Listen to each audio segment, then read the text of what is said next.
Welcome students. I hope that you all are doing really well at your homes. And in the previous lecture we had discussed about different organ systems that are present in our body. I had told you that there are 6 basic organ systems that are present in our body: the muscular system, the skeletal system, the circulatory system, and the excretory system, the digestive system, and the respiratory system. So we had discussed all these 6 basic organ systems in the human body in detail, and today we are going to talk about comparison between different organs in humans and animals. So let's start with today's lecture. Animals and human beings have different organs, but many animals share some common organs. Look at the pictures. Compare the human's organ with those of the elephant. So basically, if we see the structure of human beings and animals, we see a lot of similarities. If we look at an animal like, for example, an elephant or a dog or a cat, we can find quite a lot of differences. Like, we have same features. For example, we have eyes. Animals also have eyes, and human beings also have eyes, and they both help human beings, and eyes helps human beings and animals to see the world. Similarly, they both have nose through which they can smell. So there, they also have ears. Some animals have ears. They hear from them, and there are so many features that are common between animals and human beings. Also, the organs that are present inside the human beings, they are also similar in functionality and in terms of looks. For example, let's look at this picture. This is a picture of a human body, the inside picture of a human body, and this is a picture of an elephant. What does elephant look like? So if you see that this is a heart, and human beings also have a heart which is present here in the chest area. So elephant also has a heart which is similar to human beings, which you can see in this picture. And other than that, human beings have lungs. Heart, as I told you, the function of heart is to pump blood in the human body. And similarly, elephant, the heart inside an elephant also plays the same part. It also pumps blood throughout the body of the elephant. And then lungs help us in breathing. And animals and as you can see in this picture, this is a picture of lungs inside an elephant, and you can see the picture of lungs over here. So they both help. The function of lungs in both animal and in human beings and elephant is the same. They both help human beings to breathe. Then we have stomach. We have large intestine and small intestine, which we previously discussed in the chapter. It helps us digest food. When we eat food, it goes into the stomach, and it is broken down, and in the stomach it helps us digest the food. And also you can see the stomach of the lungs are here. These are the lungs of the elephant, and this is the stomach. So animals and human beings, they both have stomach. So when an animal eats something, it goes into the stomach, and in the stomach it also has the stomach, this intestine, large intestine and small intestine, which is similar to human beings. The look is also similar. Look at the small intestine and this intestine over here. So animals and human beings have similar features, just like elephant and human beings. This is intestine, and this is intestine over here. The look is similar. This is the stomach over here of the elephant. The stomach on human being is similar to that. The functionality is also similar. The heart, it has a similar function. Lungs have the similar function. Students, if you can see in this picture, you can see that clearly where is the small intestine and large intestine. This is the stomach inside a human body. These are pancreas. This is small intestine, which is covered by large intestine. This is the large intestine, and this is the small intestine. This is the liver. This is the appendix. Appendix is the small organ of the body which is present over here. This is in between is the large intestine, and this part is called the this is the large intestine, and this is called the small intestine. If we see in this picture, this we you can see that there is small intestine over here, and this is covered by large intestine over here. Okay, and elephant also has this intestine. So basically, what is the function of the large intestine? When you eat something, it goes into the stomach, and the stomach goes into the large intestine. What the large intestine does is it basically finishes the process of digestion. It absorbs all the nutrients and everything from the food that you eat, and whatever is left behind, the residue, the things that are left behind, the wastage, it that goes into the small intestine, and then that goes out as stool and other things from your body. So the basically the part of this intestine is to break down food, and it absorbs all the nutrients. So and it then the leftover it goes into the uh, small intestine, and then it is um the uh, the residue is passed to the large intestine, and then uh, in the large intestine it basically it helps us to to waste to throw out the waste material from our body. And then the similarly in intestine in the in elephant and in other human and other different animals also plays the same part. So it basically absorbs the food, and then it breaks down the food, absorbs the food, and then throws the rest of the wastage into the other intestine, and then it goes out of the human body. So basically, there are animals and humans that have similar organs inside them, and the function of that organs is also similar between both the animals and human beings. Just like heart, lungs, stomach, intestines, and other the even the skeleton. Although the skeleton looks very different, but the function is the same. For example, this bone, it helps the elephant to move. The bones they help the animal to move, and to stand in a position. So it basically they animals and humans they have similar functions, and the organs are the the outer look may be different in humans and animals, but there are things that are common between animals and human beings. So, the skeletal system. So, hello everybody. Let's have some fun. Touch your head, neck, chest, back, legs, and fingers. What can you feel in them? So, just touch your head and neck and chest and back and legs and fingers. What do you feel? You feel bones. You feel bones. There is a structure that is inside in the body, human body, which is called skeletal system, which is made up of bones. This is basically present inside every human being, a structure like this without flesh, muscles, and everything. This is called the skeletal system. The function of this is to support the human body and to facilitate the movement, and it also helps protect the internal organs.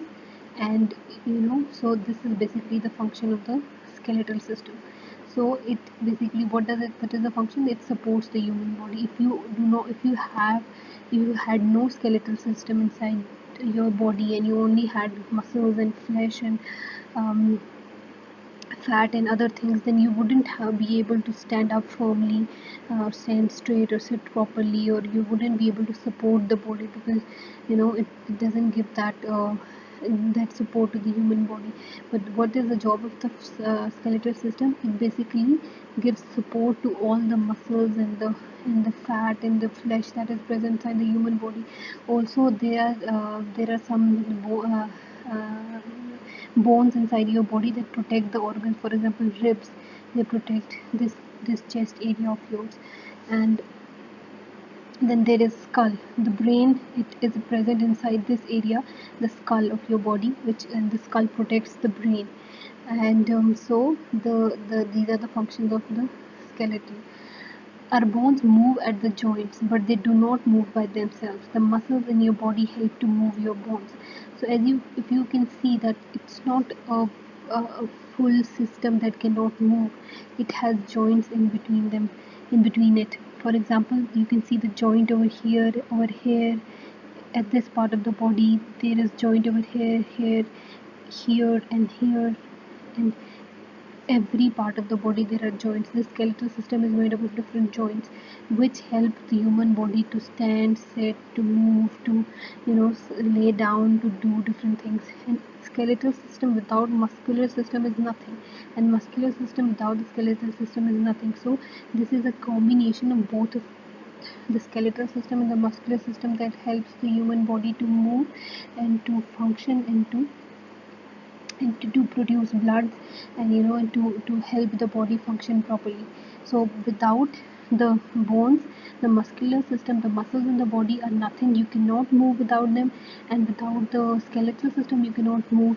And without the skeletal system you cannot, your muscles and every other body or organ of your body is of no use. So these are a combination and amalgamation of these systems that help you to move, and um, you know support the body. So with the joints, there are muscles in the human body, and as you can see the picture, this is the skeletal system and this is the muscular system. There are so many muscles that are present inside the body which also help the human body to move. There are different there are a lot of muscles present inside the human body, when we are going to see them in the details in the future. So this is muscular system, and this is there are lots of muscles, as you can see in this picture. There's a lot of muscle. There's thigh muscle, there's tricep, biceps, and all these different muscles that are present inside your body, which help the body to move. And it basically help the muscles in your body, they help your bones to move. So as I have already told you, there are three basic functions of a skeleton, that is support, protection, and movement. It supports the body, it supports the muscular system, it protects different organs of the body, and it also helps in movement of the of your of your body. So what are the three functions of skeleton? Support, protection, and movement. Who does it support? It supports the muscular system, it protects the organs, and it helps the body to move. So a skeleton protect and support your body. The skull protects the brain as well as other vital organs. So skull is the top head part of your brain. This is the skull. This area is called the skull of your body. And what does it protect? The brain is present inside the skull, and it protects our brain. And then the ribs are present in the chest area, and what do they protect? They protect the rib cage. They protect the heart and the lungs. The heart and the lungs are very important organs of the body. If they do not function properly, then human being can die. So brain and all these important organs are of the body that Allah is created inside human beings, they are protected by the skeleton. The skull protects the brain, and the rib cage, it protects the heart and the lungs. The backbone supports the body and protects the spinal cord.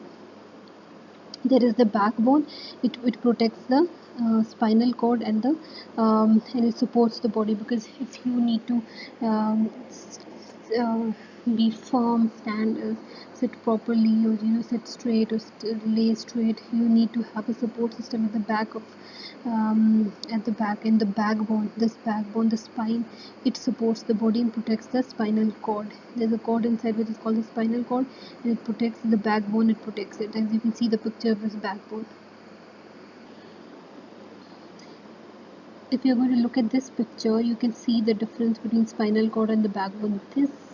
This cord that is coming from the brain, this part is called the spinal cord, and these are the bones that protect the spinal cord. So these are the bones that protect these are the names of those bones. And this is spinal cord, which is protected by the um, this is the spinal cord, which is protected by different bones. The skeletal system, these are the skeletal system, the bones that protect this cord. It connects the brain and it goes down up to here, till here. Okay.